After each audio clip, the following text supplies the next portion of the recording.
জয় শ্রীকৃষ্ণ। রাধে রাধে। বন্ধুরা, আজকে জানুন ষটতিলা একাদশী ব্রত কবে, সময়সূচি, পালনের সময়সূচি, ব্রত মাহাত্ম্য। 2025 বছরের প্রথম একাদশী ছিল পুত্রদা একাদশী। এবার দ্বিতীয় একাদশী ষটতিলা একাদশী। এই একাদশী ব্রত পালন 24 নাকি 25শে জানুয়ারি জানুন বন্ধুরা। এই ব্রতের মাহাত্ম্য অনেক। এই একাদশী পালন করুন বা নাই করুন, ভগবান শ্রী বিষ্ণুর নামে সেই একাদশী ষটতিলা একাদশীর দিন অবশ্যই একটি ঘিয়ের প্রদীপ প্রজ্বলিত করে দেবেন এই ষটতিলা একাদশীর দিন। তাহলে ভগবান শ্রী বিষ্ণু অতি প্রসন্ন হবে। তবে বন্ধুরা জানুন 10ই মাঘ 24শে জানুয়ারি শুক্রবার সন্ধ্যা 7:26 থেকে 11ই মাঘ 1431 25শে জানুয়ারি রাত্রি 8:31 পর্যন্ত একাদশী তিথির সময়সূচি। তবে সূর্য উদয় তিথি অনুসারে একাদশী তিথি পালিত হবে শনিবার 25শে জানুয়ারি। ষটতিলা একাদশীর পালনের সময়সূচি 6:41 থেকে 10:21 পর্যন্ত। ষটতিলা একাদশীর ব্রত মাহাত্ম্য। মাঘ মাসের কৃষ্ণপক্ষের ষটতিলা একাদশীর মাহাত্ম্য ভবিষ্যত্তর পুরাণে বর্ণিত আছে। যুধিষ্ঠির মহারাজ বললেন, হে জগন্নাথ, মাঘ মাসের কৃষ্ণপক্ষের একাদশী তিথির নাম কি, বিধি বা কি এবং তার কি ফল সবিস্তারে বর্ণনা করুন। তদুত্তরে ভগবান বললেন, হে রাজন, এই একাদশী ষটতিলা নামে জগতে বিদিত। এক সময়ে দাল্লভ্য ঋষি মুনিশ্রেষ্ঠ পুলস্তকে জিজ্ঞাসা করেন, মর্তলোকে মানুষেরা ব্রহ্মহত্যা, গোহত্যা, অন্যের সম্পদ হরণ আদি পাপ কর্ম দ্বারা নরকে গমন করে, যাতে তারা নরকগতি থেকে রক্ষা পায়, তা যথাযথভাবে আমাকে উপদেশ করুন। অনায়াসে সাধন করা যায় এমন কোন কাজের মাধ্যমে, যদি তাদের এই পাপ থেকে উদ্ধারের কোনো উপায় থাকে তবে তা বলুন। ঋষি পুলস্ত বললেন, হে মহাভাগ, তুমি একটি গোপনীয় উত্তম বিষয়ের প্রশ্ন করেছ। মাঘ মাসে সূচি, জিতেন্দ্রীয়, কাম, ক্রোধ আদি শূন্য হয়ে স্নানের পর সর্বদেবেশ্বর শ্রীকৃষ্ণের পূজা করবে। পূজাতে কোনো বিঘ্ন ঘটলে কৃষ্ণ নাম স্মরণ করবে। রাত্রিতে অর্চনান্তে হোম করবে। তারপর চন্দন, অগুরু, কর্পূর ও শর্করা প্রভৃতি দ্বারা নৈবেদ্য প্রস্তুত করে ভগবানকে নিবেদন করবে। কুম্মাণ্ড, নারকেল অথবা 100 গুবাক দিয়ে অর্ঘ্য প্রদান করবে।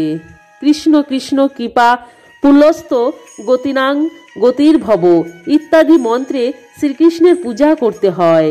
কৃষ্ণ আমার প্রতি প্রীত হন বলে যথাশক্তি ব্রাহ্মণকে জলপূর্ণ কলস, ছত্র, বস্ত্র, পাদুকা, গাভী ও তিল পাত্র দান করবে।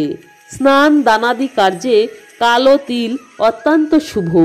হে দ্বিজোত্তম, এই প্রদত্ত তিল থেকে পুনরায় যে তিল উৎপন্ন হয় তত বছর ধরে দানকারী স্বর্গলোকে বাস করে।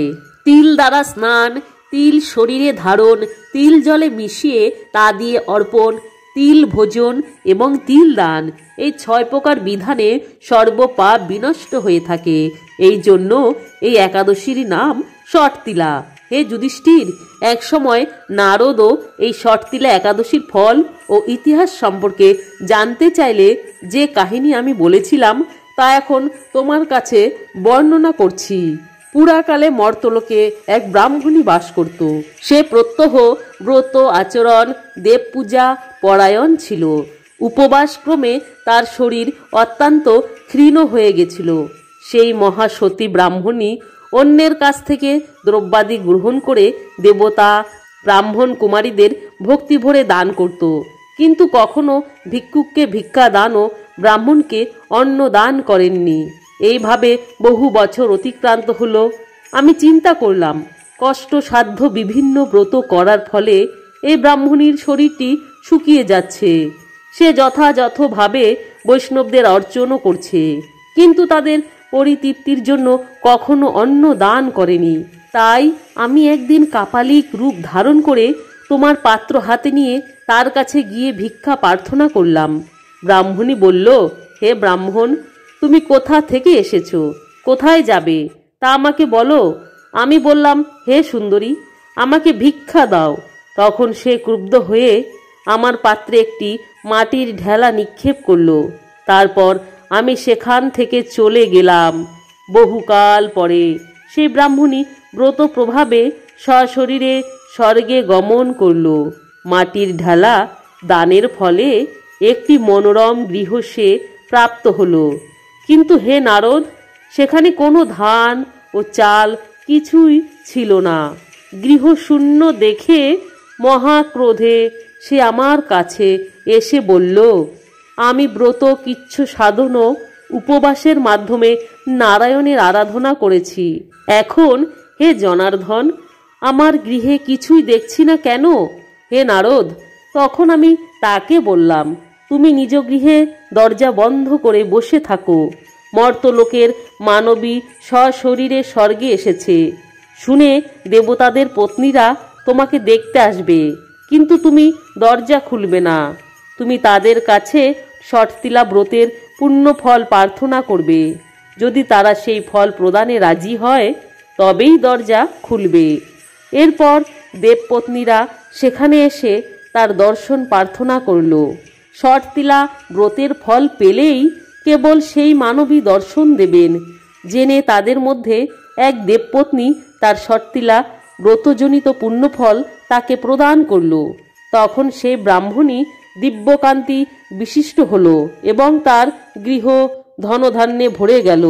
দ্বার উদ্ঘাটন করলে দেবপত্নীরা তাকে দর্শন করে বিস্মিত হলেন।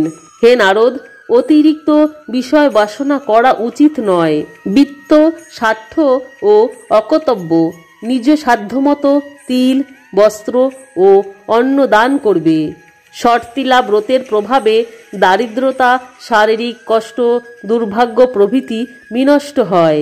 এই বিধি অনুসারে তিল দান করলে মানুষ অনায়াসে সমস্ত পাপ থেকে মুক্ত হয়। তবে বন্ধুরা, এই ষটতিলা একাদশী ব্রত মাহাত্ম্য শুনলেন তো? তাহলে একাদশীর উপবাসের দিন অবশ্যই এই ব্রত মাহাত্ম্য শ্রবণ করবেন, তাহলে ভগবান শ্রীবিষ্ণু অতি প্রসন্ন হবে। তবে বন্ধুরা, কমেন্টে জয় শ্রীকৃষ্ণ লিখতে অবশ্যই মনে রাখবেন।